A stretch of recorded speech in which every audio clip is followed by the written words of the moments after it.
Okay, hello everyone and welcome back. My name is Greg Furman and this is the Vantage Point AI Market Outlook for the week of July the 21st, 2025.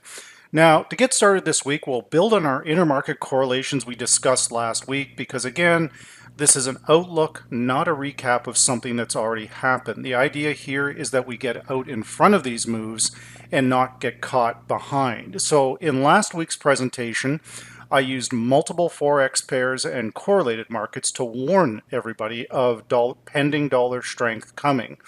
Now, we had a good move on the dollar last week, but using the bull fund, the UUP, we can also now assess we are failing in familiar territory. The high there is 27.51. For this coming week, we have an MA diff cross, a very visual MA diff cross. The medium-term trend is weakening against the longer-term trend. So again, the immediate trend for this past week in the dollar has clearly been up, and we were way out in front of that. So in this particular week, it's showing a corrective move lower. It will only be the continuation of the dollar weakness will only happen if we can break down below the T-cross long at 27.24. But I would prefer to see us break down below the quarterly opening. Again, as I mentioned in last week's presentation, we are in the U.S. fiscal fourth quarter. The dollar, this is usually one of the strongest periods of the U.S. dollar. Now, albeit that is not predominantly until mid-late August into all of September. So this rally could be a little bit premature. We're below our calendar yearly opening price. The primary trend is clearly still down, but immediately there has been buying. So when we look at the indicators to start the week, the neural index is pointing down. We have an MA diff cross, but our predicted RSI is above the 50, but it is weakening. So the way we would interpret this is that this is a corrective move unless we snap down below that T-cross long at 27.41. Now, using some of the advanced features in the Vantage Point software, we can look at correlated markets that are currently driving that dollar strength in this particular quarter. Obviously, the dollar index at 95.18% positively correlated. So a 95% correlated market. Wisdom Tree Bloomberg US dollar bull fund is 93.18% positively correlated.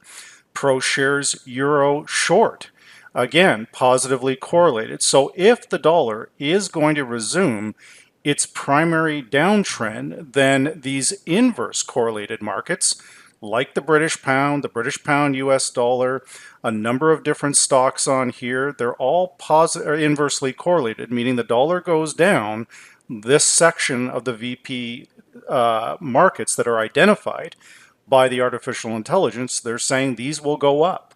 That's the way we would look at that. So just a little sneak peek there of what's coming in the upcoming VP seminar next weekend, actually, in Tampa. So it's just a little bit of a tease there to show you how neural networks really should be working. If a company or a product is using artificial intelligence, then it should be able to show these highly correlated markets, but also the highly inverse correlated markets to provide extra opportunities. So right now, the dollar index remains the top correlated market. But when we look at it on a year-over-year basis, we can see that Wisdom Tree actually moves to the top at 96.87%. So again, if the dollar can remain firm going into the early part of October, well, there could be a very good buying opportunity, and that's why I've stated here that this is a corrective move until if we can even break that T-cross long. Now, the bear fund, obviously, the UDN is under pressure here, so we look at it from an inverse standpoint. If the UUP goes up, this one goes down. So the T-cross long there, 1869. So once we've established where we are with the dollar, and the dollar basically affects all of our trades, oil, gold, stocks, even Bitcoin. So right now, if we do a comparative to gold, gold still remains firm sideways, albeit, but firm. But again, when we look at that right now, our T-cross long 33.3785, we need to hold above that. But the quarterly opening price here, guys, at 33.03, that tells us if the primary trend in gold is still in place. Our yearly opening price 26.07. Primary trend clearly is up, indisputable. Then when we look at current values like the quarterly and monthly opening price and then apply the T-cross long, we can easily identify where we should be buying and where we shouldn't be. So if we can hold above 33.03 and 33.37, a long remains in place. The VP indicators are actually supportive. The neural index, predicted RSI failing at the 50, and our predicted differences above zero. Everything is looking still pretty decent for gold longs. But again, I will continue to warn everybody into the end of September that we are coming into a period of known dollar buying. Remember, currencies aren't like options or stocks or futures or any of these things. Nobody is required to buy any of those, but they are required to buy fiat currencies to settle trade balances, pay government employees. There's real demand, at least for now, unless a digital currency takes over. So gold remains sideways, but still in its primary uptrend. Now, when we look at the primary stock market going into next week, using the SPYs ETF to gauge that, we can see we remain above our yearly opening price. But the quarterly and the monthly opening price with the T-cross long, this is the way we would look at it, guys. If we can hold above that quarterly, 616, and of course the monthly is the same, but the T-cross long is now there also at 619.51. So yes, we're at all-time highs here, guys, but just seems like every time we attempt to short this stock market, it fails. The primary trend remains up. I'm a strong advocate also that a lot of the moves in the equity markets don't make a lot of sense these days, but that is to do with the has a lot to do with the Fed, and I believe the rhetoric between Trump and Powell is going to heat up next week going forward. Trump has been very clear that he is not in agreement with anything Powell is doing. This past week, we had two former Fed members come out in full support of Trump's position. Kevin Warsh, I believe, was one of them, and was quite clear that he doesn't know what kind of economics the Fed is following. So just a little side note there that Trump's position is supported by a number of different Fed members, and I believe that will either push the dollar higher or sink it. So watch your media headlines on Monday here, guys. But for now, the stocks are looking pretty good. Now, with Bitcoin, we've kind of flatlined out here. We've had a big push up on the previous Monday, and now we've set a new verified resistance high at 12,305. 12,3055. So now we got to see, we're going to see if we can retake that. In my respectful opinion only, as I've mentioned multiple times on here, the bigger rally in Bitcoin is usually towards the mid-September point. So this could be a little bit of a premature rise. But again, there's a lot of things going on with Bitcoin right now, legitimizing it, etc. So it is, the primary trend is certainly up. But the VP indicators, as you can see, that MA diff cross, it gives us, with zero leg, I might add, it gives us a very clear warning sign that something is a little bit off here. So if we look on a side note and said, okay, well, what is really behind Bitcoin? What has really been driving this move at the beginning of the third quarter here? Well, when we look at that on a quarterly basis, you can see that the, you've got the ARK-B fund, which is a very good ETF to be investing in Bitcoin. Fidelity, but you can see there's a lot of crypto action here that is very highly correlated. But if this is a false break higher in Bitcoin, then it would be very reasonable to suggest that these markets could be getting ready to move higher because they are inversely correlated. So I just thought I would share a little bit of a teaser here going into the summit next weekend to show how artificial intelligence really works or should work using neural nets.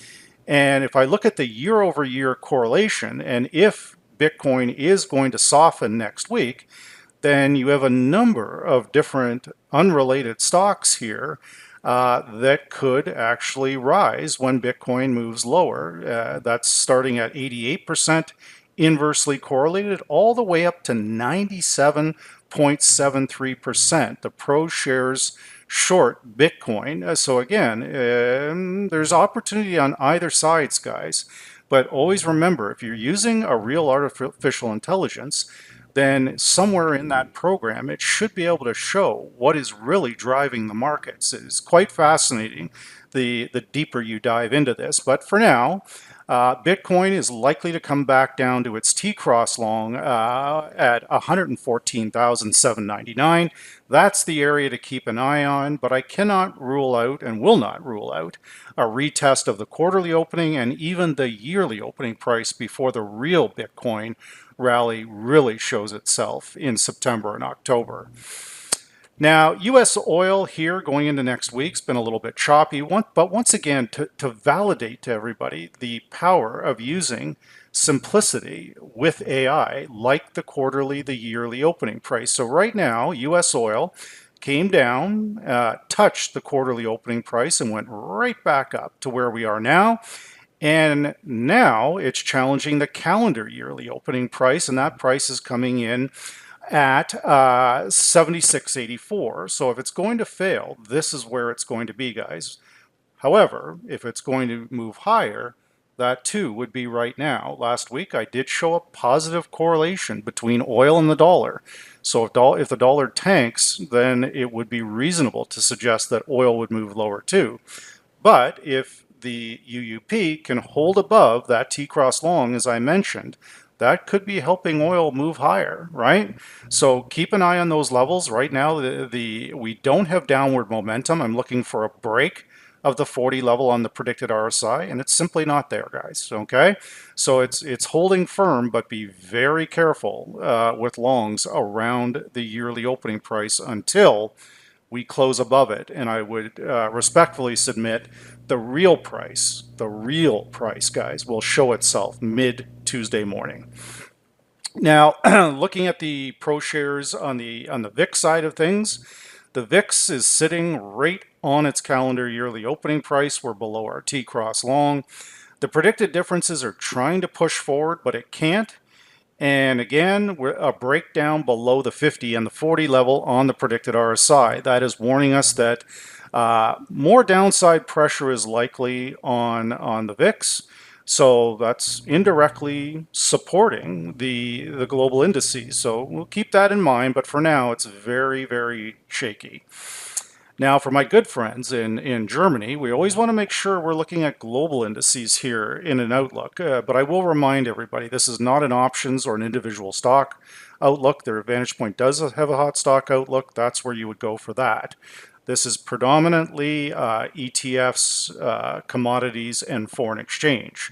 So when I look at the DAX, what I had warned last week is if that euro moves lower, it is going to likely pull the DAX down with it. Now that has happened.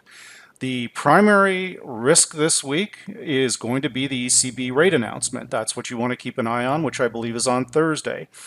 In most cases, it's a buy the rumor, sell the facts. So they're selling the euros leading into the ECB. Yes, the ECB will probably cut, but what I've seen over the last 5 years with COVID and everything else, down is up and up is down. They're not following any economic playbook that I'm aware of.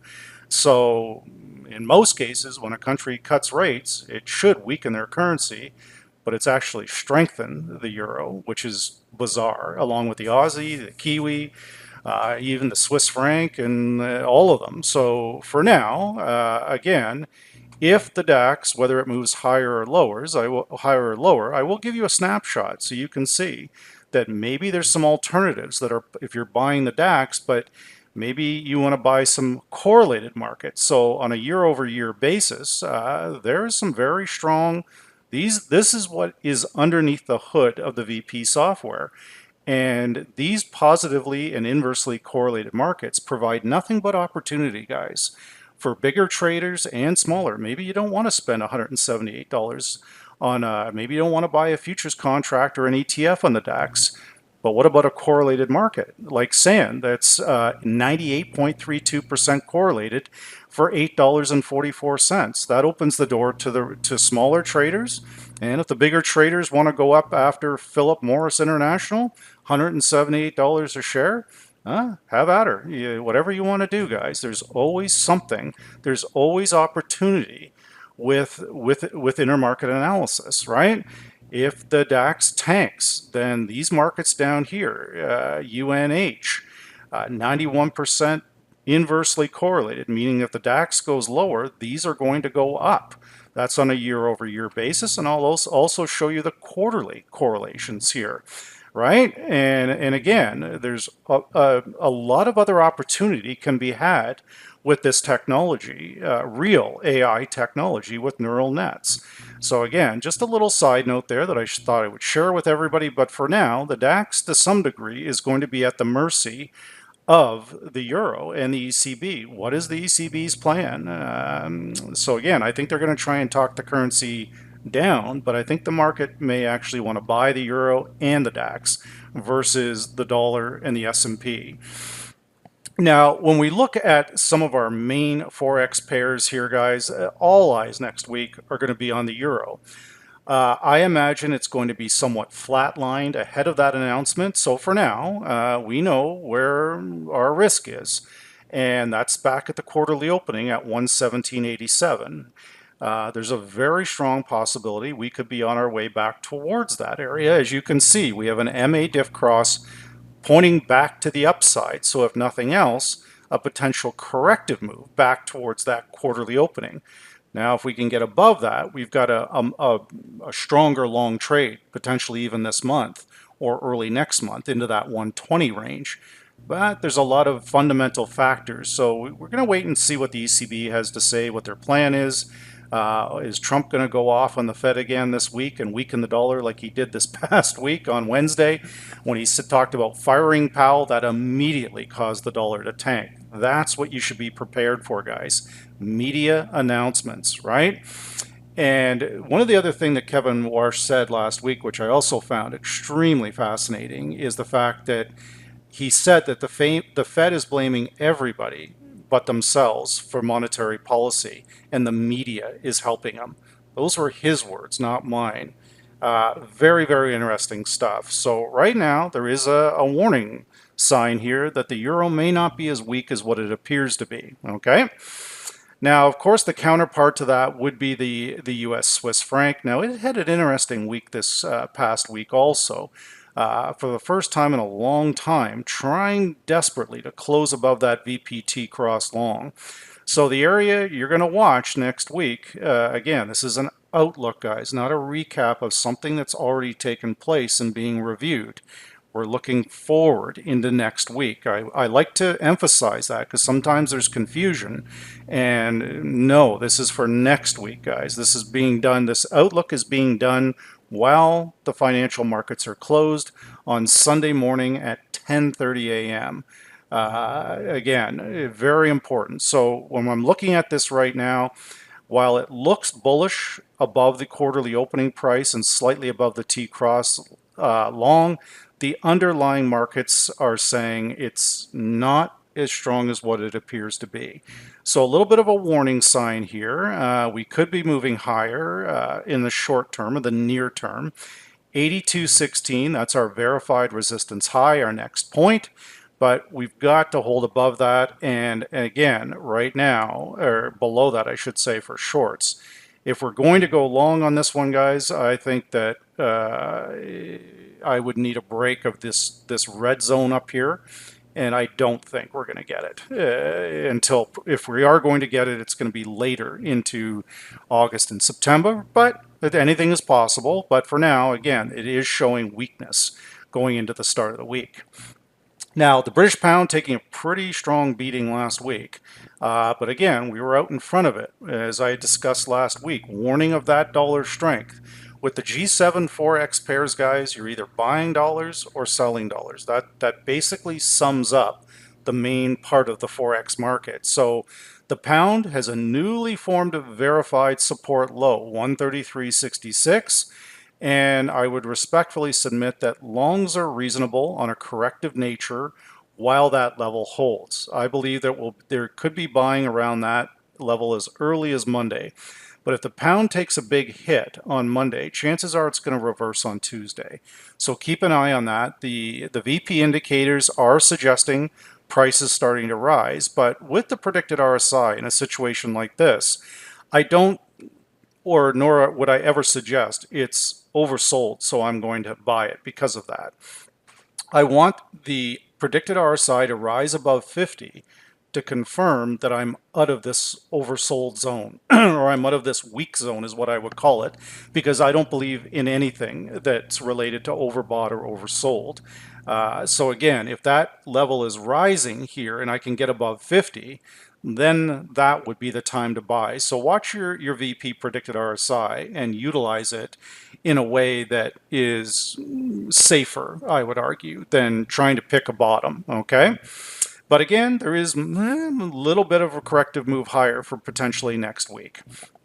Now, the dollar yen, again, the rhetoric from the media this week on the CPI data, the PPI data, very, very misleading, to say the least. So the carry trade guys want to stay long dollar yen because they feel that the Fed is not going to cut, because the media is suggesting the Fed won't even cut in September. I believe they are dead wrong on that. So again, two former Fed members came out and said, when you read the economics of this, the economy is not as strong, and they made very specific references to the labor market, that look, I don't know where Powell is getting these numbers from, but it's not strong. So that's their argument, not mine. I simply pass along what they have said.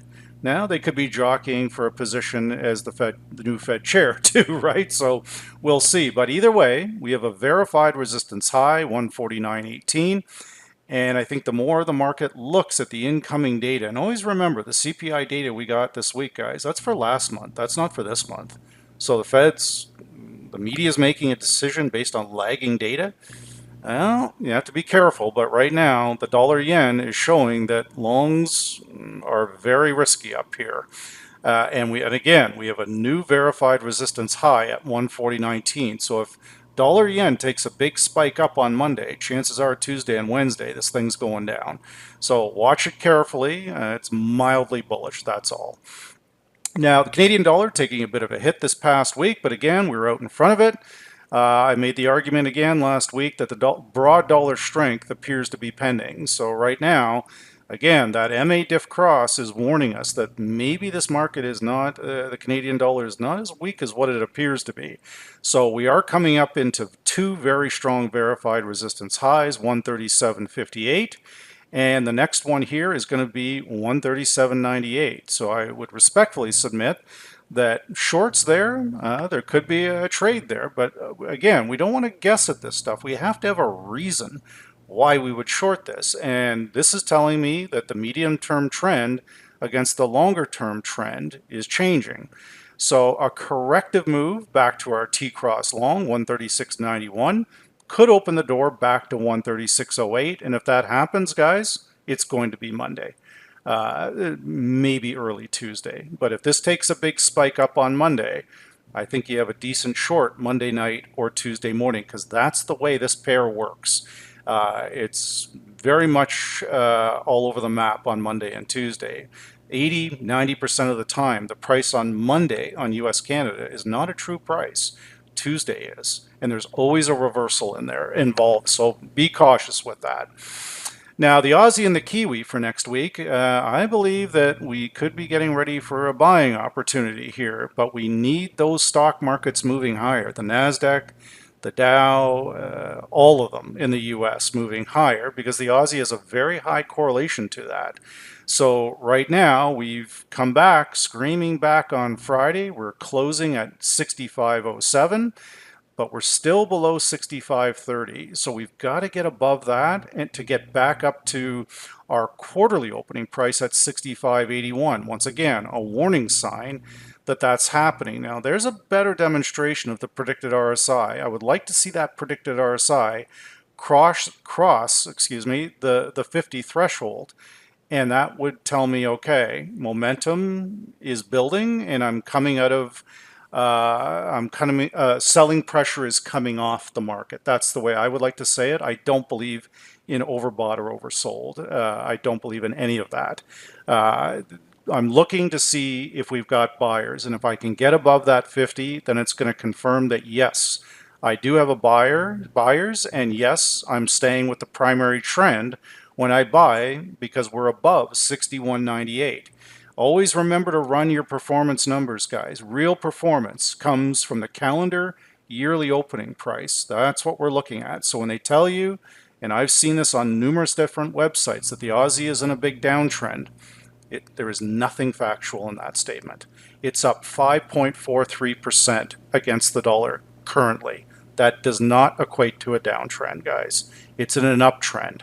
So this is a corrective move, but I will concede the Aussie could struggle in the third quarter because of that dollar strength in their fiscal fourth quarter that ends October 1. Always keep that in mind in the back of your head, that the dollar could simply strengthen on real demand for it, right?